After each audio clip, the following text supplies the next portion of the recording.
Hi అండి. Morning వచ్చేసి ఎవరికైనా సరే కాఫీ టీ తాగే అలవాటు ఉంటుంది కదా. మరి మీలాగే నాకు కూడా టీ అలవాటు ఉంది. మరి ఎర్లీ మార్నింగ్ టీ తాగితేనే తాగిన తృప్తి అనిపిస్తుంది. మరి ఇప్పుడు సమ్మర్ కాబట్టి ఎండ వచ్చాక తాగితే అస్సలు చిరాకు వచ్చేస్తుంది. మరి నేనైతే ఈ సమ్మర్లో అస్సలు ఎండ వచ్చిందంటే టీ తాగాలనిపించదు, పెద్ద చిరాకేస్తుంది. కాబట్టి ఎర్లీ మార్నింగ్ తాగేస్తూ ఉంటాను. ఫెస్టివల్ పనులు స్టార్ట్ అయిపోయాయి కదా.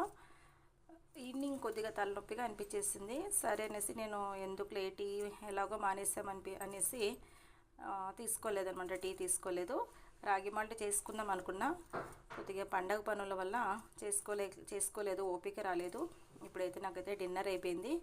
కొద్దిగా పాలన్న తాగేస్తాం అనుకున్నాను. ఇంకోటి ఏంటంటే నేను అసలు చక్కెర వాడను. ఎప్పుడన్నా కేసరి చేసాను అనుకోండి, అందులో ఒకటి వేస్తుంటాను. మ్యాక్సిమం నేను ఆర్గానిక్ బెల్లం పొడిని యూస్ చేస్తుంటాను అనమాట. మరి ఆర్గానిక్ బెల్లం పొడి చాలామందికి తెలిసి ఉంటుంది. ఇంకా నైట్ టైంలో కొద్దిగా పాలు తాగితే కూడా నిద్ర వచ్చేస్తుంది కదా. పైగా నాకు కొద్దిగా తలనొప్పిగా అనిపిస్తుంది. ఇంకా మళ్ళీ మార్నింగ్ లేయాలి కదండి, పిల్లలు బాక్స్ కట్టాలి, యథావిధిగా మళ్ళీ పనులు స్టార్ట్ అవుతాయి. మనకు సండే ఫెస్టివల్ ఉంది కదా, కొత్త సంవత్సరం ఉగాది. మీకు ఆర్గానిక్ బెల్లం చాలామందికి తెలిసి ఉంటుంది. మరి చూపిస్తాను ఎలా ఉందనేసి.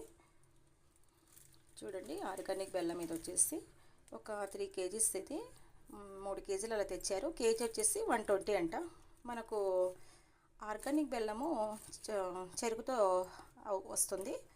అలాగే ఇది మనం టీలో కానీ పాలలో కానీ వేసుకోవచ్చు. ఇది ఆర్గానిక్ బెల్లం పొడి అనమాట. కేజీ వచ్చేసి 120. ఆర్గానిక్ బెల్లం పొడి అనేది చెరుకుతో తయారు చేస్తారు. మరి తాటి బెల్లం అనేది తాటి చెట్టు నుంచి మనకు తయారవుతుంది. మరి అందరికి తెలిసిందే.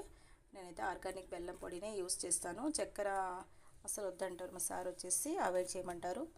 మరి ఇంకా నేను ఈ మిల్క్లోకి అయితే ఒక 2 స్పూన్ ఇది ఆర్గానిక్ బెల్లం పొడి అయితే వేసుకుంటున్నాను.